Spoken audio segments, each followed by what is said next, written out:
You and your partner can't seem to talk about anything without it turning into something huge. Or maybe it's the opposite. You've stopped bringing things up at all because what is the point? It never goes anywhere anyway.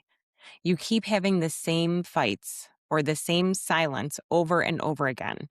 And you're starting to wonder, is this just how it's going to be? Is this just who we are together? What happened? Or is something else going on underneath all of this? There is, and it's not necessarily what most people expect. Later in this video, I'm going to give you two examples of all of this, including a fight my husband and I used to have about the garage door.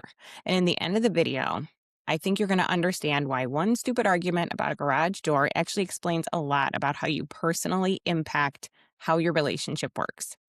I'm Karen with A Better Relationship Coaching. This is another video in my series on feeling unhappy in your relationship. I'm going to link the whole series below. Today, we're getting into something that I believe is the absolute foundation of all of this work. Not your communication style, not your compatibility, not even your partner.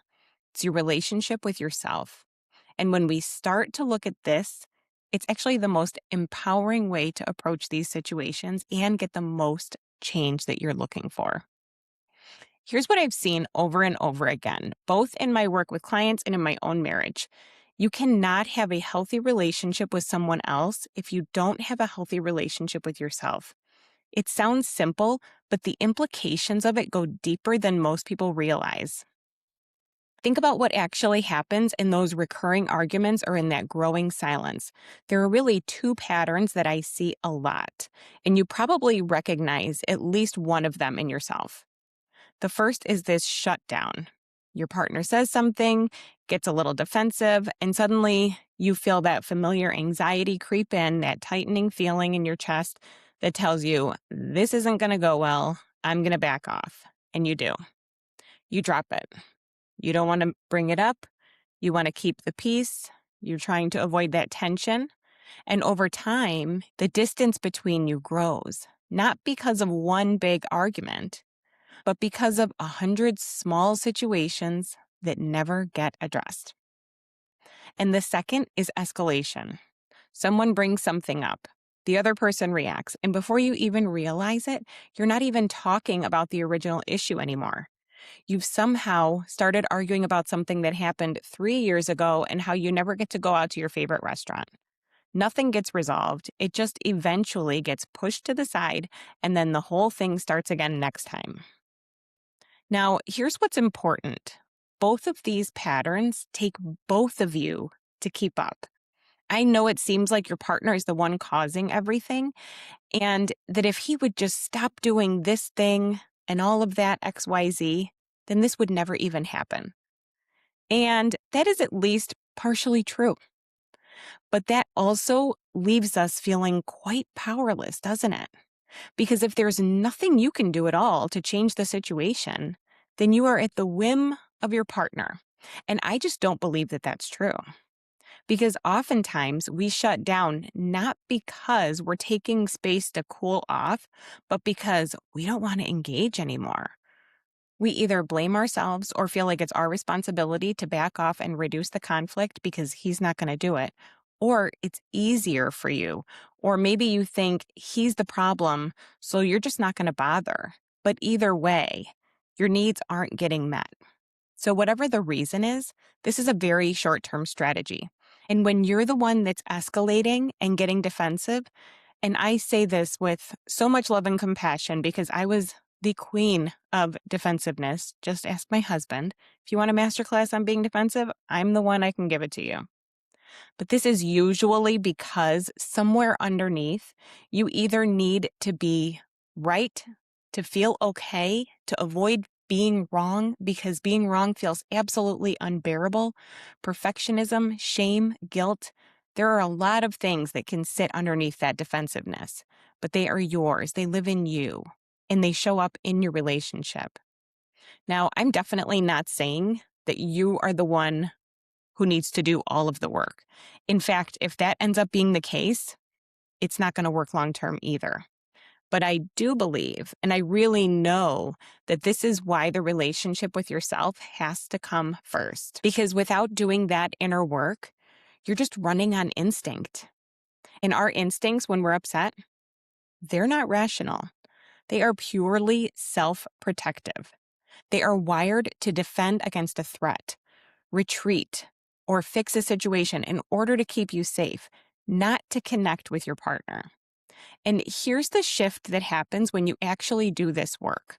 When you understand what's driving your patterns, when you looked at why you shut down or why you get defensive, you stop living at the mercy of those reactions.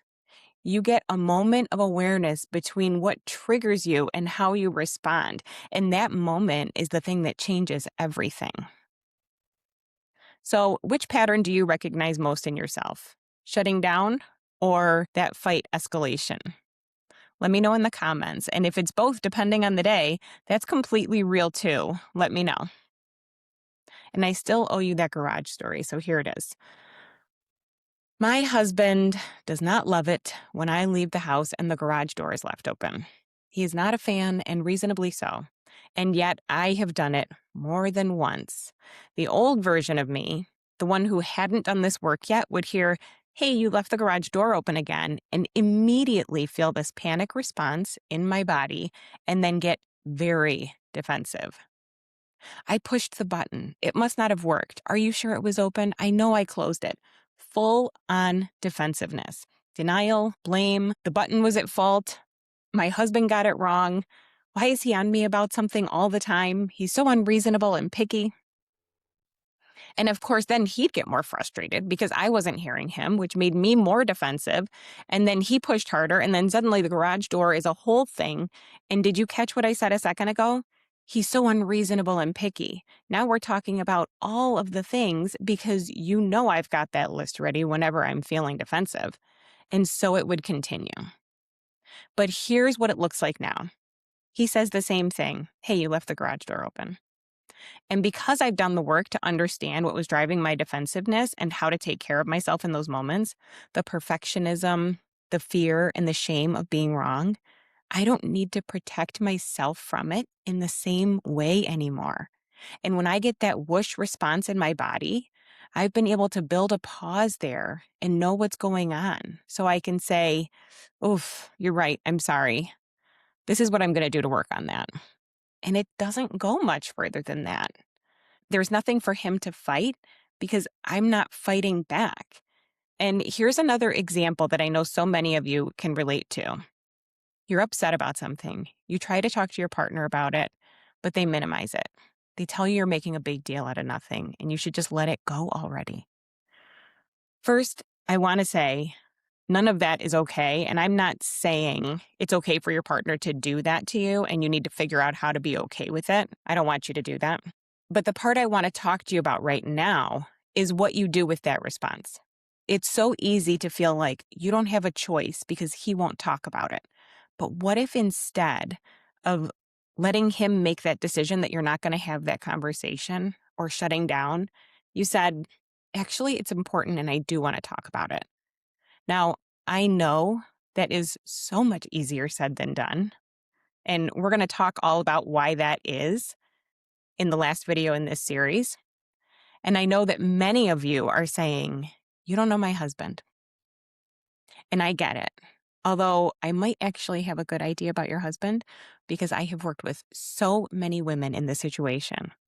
And what I help them work on is to see that it is possible to be able to make that change. I see it happen all the time when I'm working with someone. And when you hold your ground in that way and say, "Hey, it's really important to me and I do want to talk about it," I don't know what your husband is going to do with that information when you say it, but I do know that it's the first step in not putting your own needs to the back burner again. And that is so important. So you can see how with one change on your side, the whole interaction is different. When you change how you show up, it is absolutely impossible for the dynamic to stay the same. You stop giving the fight somewhere to go. You start speaking up for yourself. You stop retreating. And all of that begins with you. Because it's not just about the garage door. It never was. It's about what happens inside when you have a situation that comes up that brings that whoosh response into your body, that instinctive reaction that comes up in you. And what do you do with it? When someone points out that you did something wrong, or when they minimize your feelings, do you allow that whoosh reaction to take over? Or do you do the work that allows you to choose how you want to respond, to have that relationship with yourself that allows for self-awareness, self-compassion, and to be more grounded, to hear that without feeling like you're powerless to decide what comes next? Now, how did we learn these responses in the first place? Why do some of us shut down and some of us fight back or scramble to fix the situation? In the next video, I'm going to talk about how our childhood experiences shape the way we show up in our adult relationships and why understanding that is one of the most important things you can do for yourself in your relationship. If you want to get a head start on working on all of this, I want you to check out my community. I'm going to put the links below. It's for women who are struggling in just this space and want to have a better relationship with themselves and their partner. Hey, if this was helpful for you at all, please don't forget to subscribe, give it a thumbs up, share it with someone else who needs to hear it. It really helps other people be able to find these videos.